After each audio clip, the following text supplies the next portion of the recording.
L'uso dell'intelligenza artificiale per toglierci i lavori più ripetitivi e più noiosi. Il lavoro per me più ripetitivo e noioso riguarda le scartoffie, in particolare la compilazione dei preventivi. In questo caso io ho detto a Codex, che è praticamente l'applicazione di ChatGPT, di creare una skill, una sua nuova competenza per poter fare i preventivi. Quindi cosa gli ho detto? Gli ho dato il mio preventivo, i miei preventivi vecchi. Lui ha capito com'è lo schema, deve capire anche qual è praticamente la carta intestata che deve utilizzare, mi deve creare un Word già fatto, ma soprattutto deve essere personalizzato per il cliente. Quindi io gli ho detto crea un preventivo per un corso e lui mi ha detto certo, ma per compilarlo mi devi dare la data del preventivo, il responsabile, l'azienda, il titolo del corso, la durata, le ore, papà. Gli ho detto, vabbè, allora farlo per Marco Rossi, lo fai qua.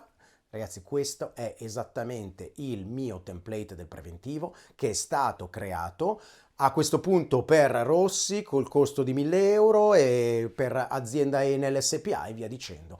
I contenuti li ha presi ovviamente dai preventivi vecchi, le prime volte ho dovuto un po' sistemare diciamo l'impaginazione, ma poi ha capito e a quel punto mi fa i preventivi in autonomia e questa cosa mi fa risparmiare veramente un sacco di tempo. Rimando a un altro video dove dimostro che l'intelligenza artificiale e gli agenti mi fanno risparmiare 10 ore di lavoro alla settimana, tutte le sante settimane, ma secondo me sono anche di più.